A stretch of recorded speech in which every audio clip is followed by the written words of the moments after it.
No justice! No justice! Get out of the car with your hands up!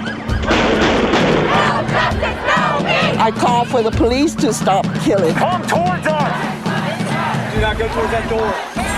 How many times will a black person have to choke out the words, I can't breathe?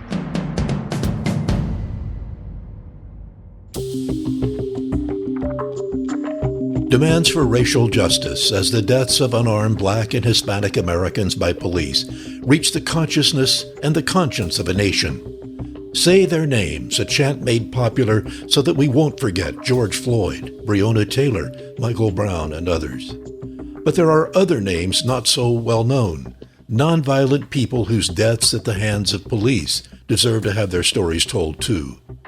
I'm Bob Garcia Buckaloo. I've been a journalist for 4 decades, many of those years reporting on our justice system in Texas. This podcast series tells the story of unarmed people who were of no apparent threat, whose deaths occurred after a confrontation with police. For them and for their families, justice has been slow to come, or not at all. We call this podcast Still No Justice, a collaboration between KVUE TV in Austin and Vault Studios.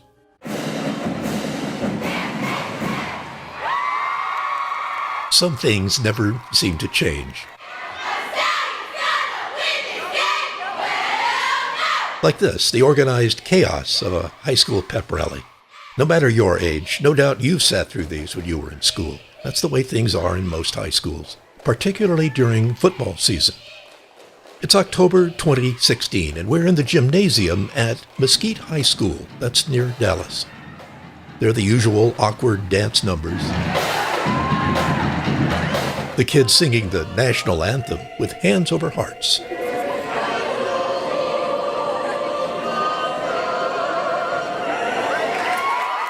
And the big moment when the football team takes the gym floor to wild cheers.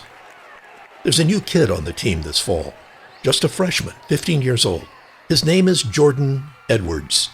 He's to graduate in 2020, and his dream is to attend the University of Alabama. Jordan will have a good school year. His teachers like him. He takes pride in his schoolwork, makes terrific grades. And the kids on the football team have accepted Jordan.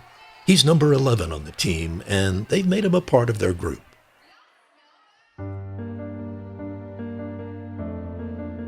Time goes so quickly, it seems.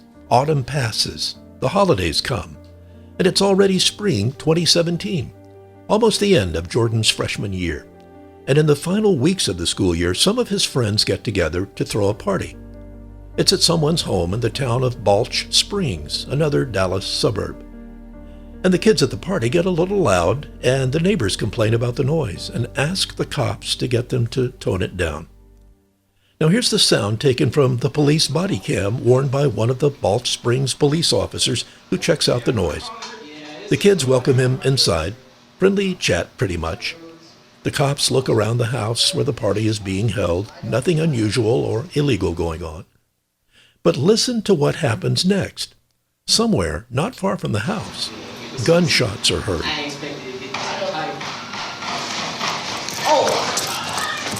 64 shots fired. And right here, the story takes an important and ultimately tragic turn. Even though the shots aren't coming from anyone at the party, in fact, they were coming from a few blocks away. 10-4, shots came around somewhere in the Shepherd area by the nursing home. The high school kids begin to run to their cars to get away. What'd they do? And so does Jordan Edwards, his brothers, and some friends. They run to their Chevy Impala parked across the street, deciding that it's safer to leave the neighborhood where the gunshots were heard. As the Impala begins to drive away, one of the police officers makes a deadly decision. Here's reporter Rebecca Lopez. They were leaving when Roy Oliver, one of the police officers that was called to the scene, and it went running towards Jordan Edwards and his and the car that he was in, and he fired striking Jordan Edwards in the head and killing him. Jordan Edwards, an innocent kid leaving a party, shot in the head by a police officer. He claimed the vehicle was trying to back up into his partner, and he feared for his partner's life, so he fired into the car that the kids were in. That's why he fired his weapon. As Jordan was dying inside the car, his brothers drove away quickly to get help. They were so scared. They didn't know what to do. So they ran. They drove their vehicle to a location and stopped, and they called for help. And when the police officers got there, they were asking them, please, please, please, help my brother, pray with him, please save his life, don't let him die. And they were begging the officers to pray with Jordan and to take care of him as they transported him to the hospital. Of course, Jordan was already dead at that point, but it was horrifying for the kids in that vehicle, and obviously for the community and Jordan Edwards' families. And so it became another story about an innocent, nonviolent black person, this time a 15-year-old kid, killed by a white policeman. The community was outraged. Attorney Lee Merritt spoke for Jordan's family. This has happened far too often. We are tired of making the same rhetorical demands, of having the same hashtags. Our community is fed up with the same tired excuses once again offered by Box Springs Police Department yesterday, that this was somehow the fault of the victims, teenage kids with no criminal records, with no motive to attempt to hurt anyone, with no evidence that they ever attempted to hurt anyone, to insinuate that there was some sort of bad acts on their part that caused an officer to shoot multiple rounds into a vehicle occupied by 5 teenagers. There will be no justification. America, throughout the country, must figure out a way to police its citizens without killing them. It's not something unreasonable for this family to ask. It's not something unreasonable for the black community to ask. To simply police our communities, to respond to nonviolent, non-life-threatening, mundane police calls without resort to brutal force, without the unnecessary loss of innocent life. The Vault Springs Police Chief Jonathan Haber stood by the officer, Roy Oliver, who shot Jordan, since Oliver claimed the car Jordan was riding in posed a threat to Oliver's partner, Officer Tyler Gross, who was on foot. But the next day, a stunning reversal. Police Chief Haber. Unintentionally incorrect yesterday when I said the vehicle was backing down the road. In fact, according to the video that I viewed, the vehicle was moving forward as the officers approached. I'm saying after reviewing the video that I don't believe that it met our core values. The body cam video didn't lie. The car Jordan was riding in wasn't backing toward the officer. It's clearly seen driving away from him. People in the community were understandably upset about what amounted to the murder of a child who had done nothing wrong. How many persons of color are going to have to be slaughtered in our streets before you do something? I mean, how do we train an officer not to take a combat rifle and shoot an unarmed 15-year-old kid and blow his head up? I looked the father in the face tonight and saw a man who would have rather had his son at the table than a few people sent to jail. He committed murder, and he should be charged with murder against this poor baby. Reporter Rebecca Lopez. And unfortunately, in these types of incidents, a lot of times there's victim blaming. And people are like, well, they should have done this and they should have done that. And the victim shouldn't have done this and they wouldn't have gotten shot. Jordan Edwards was doing nothing. He was sitting in the back of a car after leaving a party where they had done nothing wrong. There was not a gun in the car. They didn't do anything. They were good kids. And Roy Oliver took it upon himself to fire a military-style weapon into that vehicle and killing Jordan Edwards, murdering him. The Dallas County District Attorney charged Oliver with murder.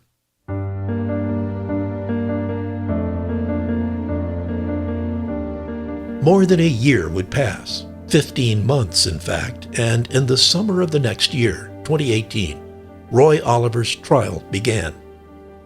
He said he was innocent and had feared for the safety of his fellow officer when he fired into the car that Jordan rode in.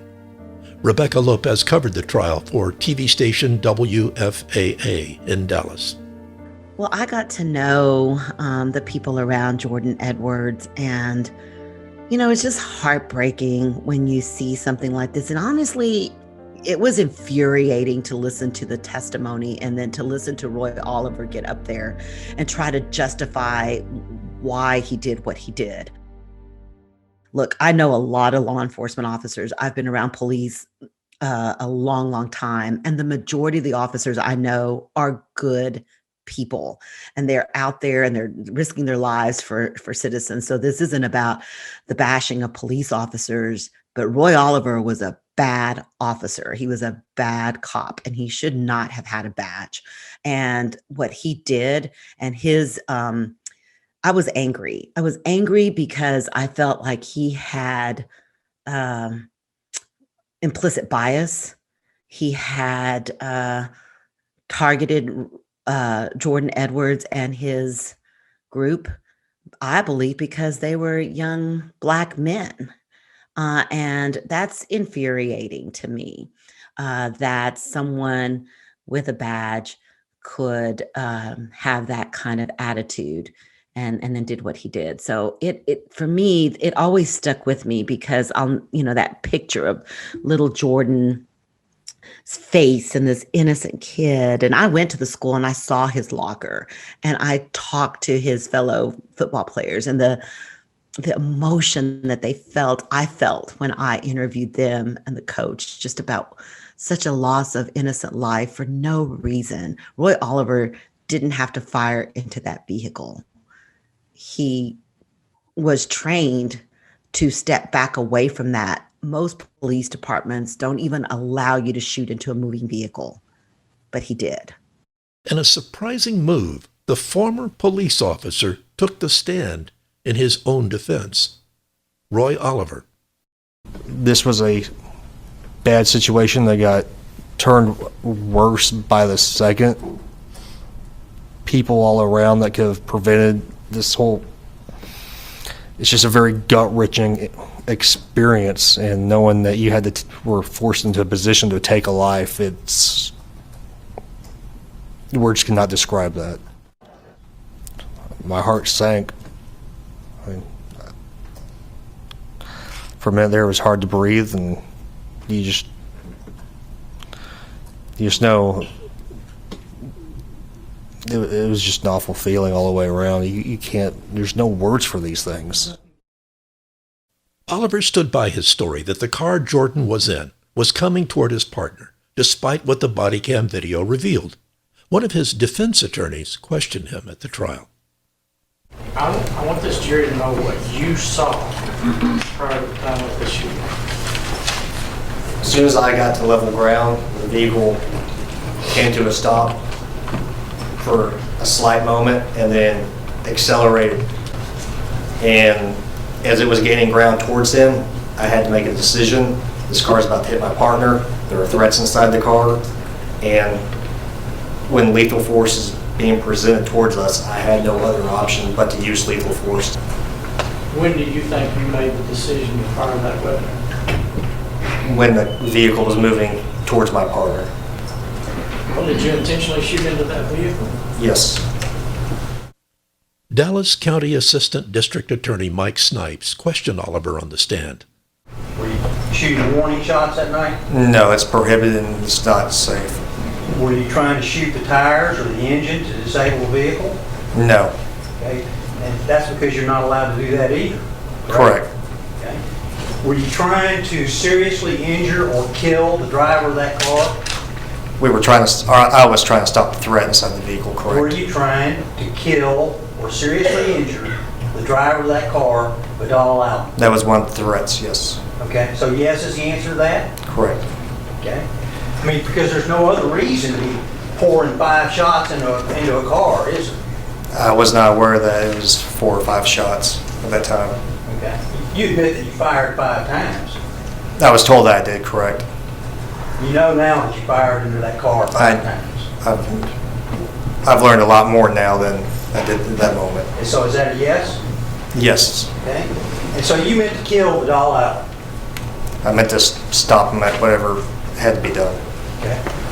Either seriously injure him or kill him, correct? Stop the threat, correct. Okay. And you know that also part of your policy is because of the low probability of penetrating a vehicle with a handgun, officers threatened by an oncoming vehicle should attempt to move out of its path, if possible, instead of discharging a firearm at it or any of its occupants.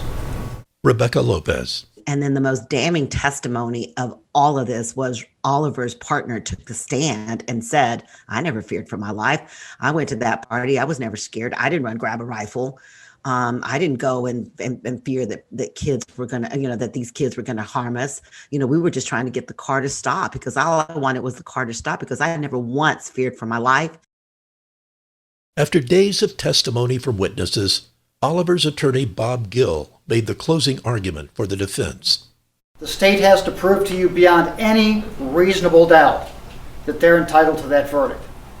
If they fail anywhere along the way, which they have, your verdict is to vote not guilty.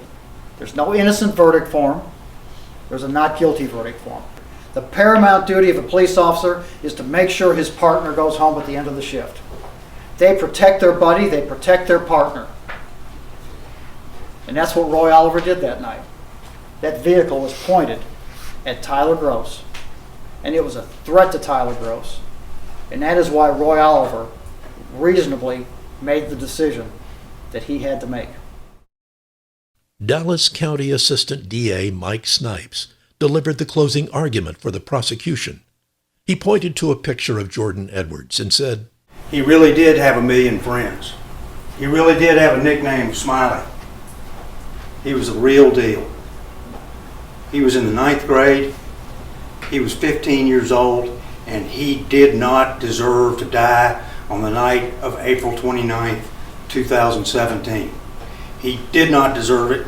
He should not be dead.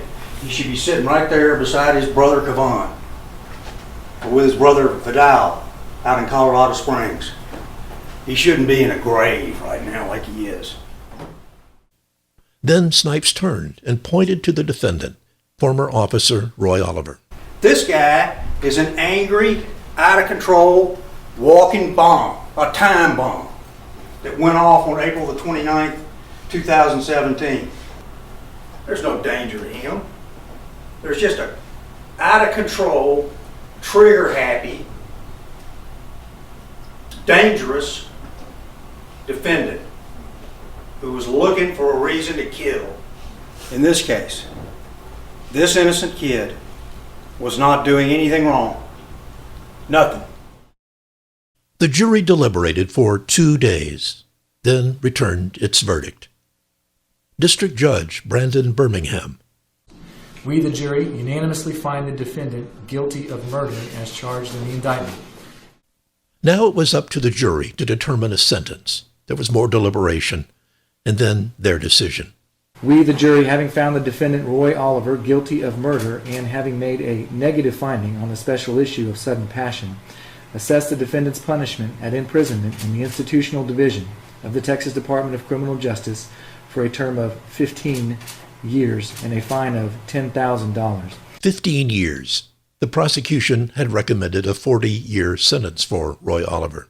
Well, everyone was really upset, I think, about the sentence because the jury gave Roy Oliver a year for each year of Jordan Edwards' life, 15 years. And I think they struggled a little bit, the jury, because it's always difficult, to get a police officer convicted of murder. Mike Snipes, the prosecutor, he wanted 40 years or more. I mean, he really wanted life. I mean, he really was emotional about this case. And no one was happy with the 15 years. Everyone thought that Roy Oliver should have gotten more, at least from the family, the attorney. But at the end of the day, the attorney that represented the family, Darrell Washington, said it was a step, I guess, in the right direction for justice, because no police officer in Dallas County had been convicted of murder up until that point since the 1970s, when a 12-year-old kid was shot and killed, Santos Rodriguez, by a Dallas police officer while he was handcuffed in a vehicle. So the fact that Roy Oliver was even indicted and then convicted of murder was historical for Dallas County. An attorney for Jordan's family, Andrew Dunlap. Obviously we're disappointed. I think that they did not value Jordan's life.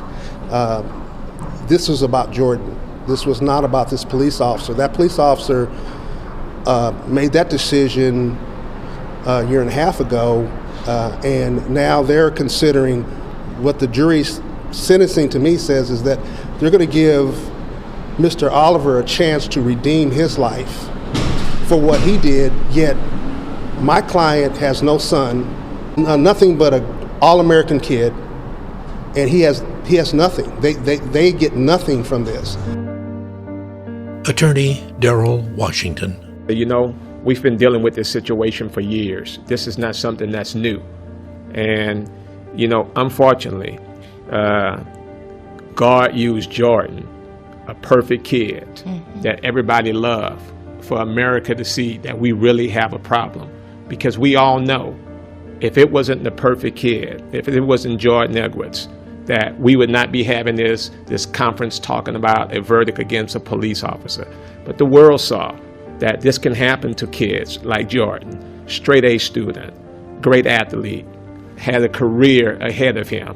And for once, the media couldn't make the subject of the newscast about the victim and what the victim was involved in. The media had to focus on the goodness of this kid, and we saw teachers, coaches, and kids. And one of the most disheartening things, I was watching an interview of high school kids, some of Jordan's teammates, and one of the kids cried.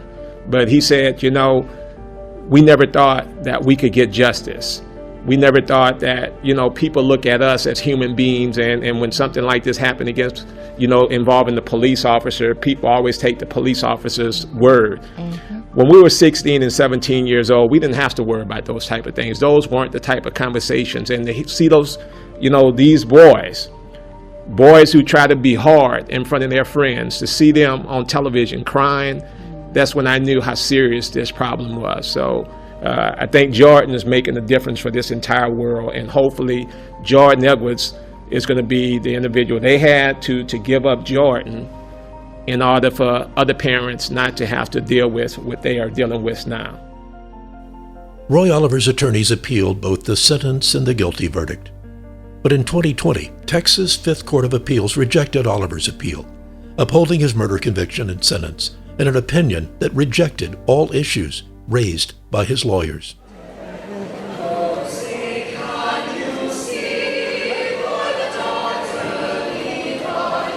When you're in high school, you may not notice how quickly the years go by, the pep rallies, the football games, the friends you make, the things you learn. And if you're a kid who started your freshman year in 2016, like Jordan did, you reached a milestone in 2020.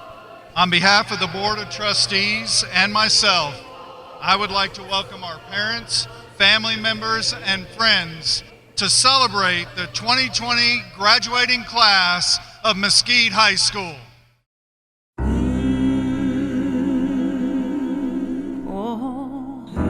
The kids who went to school with Jordan have moved on to college or the military or to a full-time job somewhere.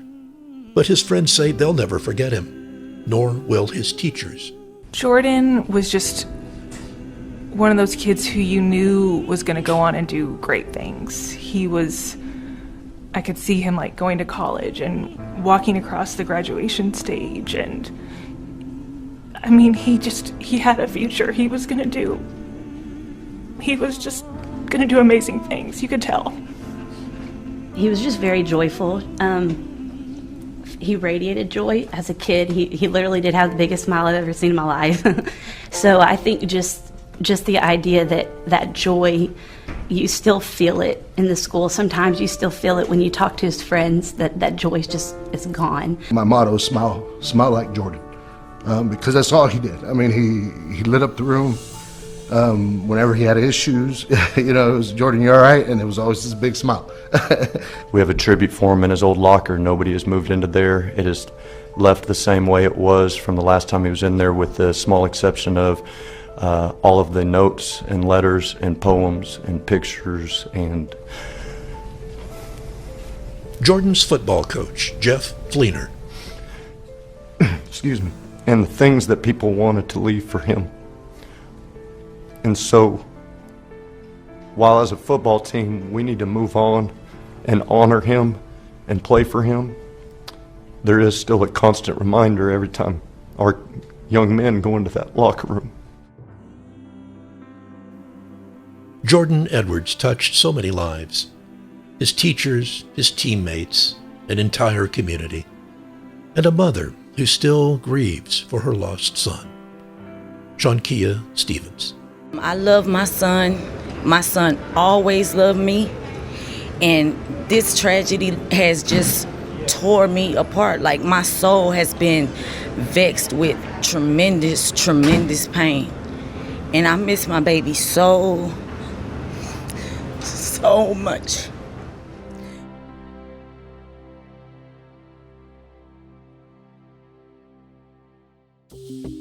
Still No Justice is a podcast series produced by Austin television station KVUE in collaboration with Vault Studios.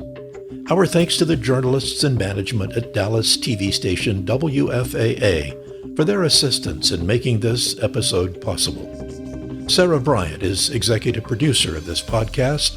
I'm Bob Garcia Bacalou.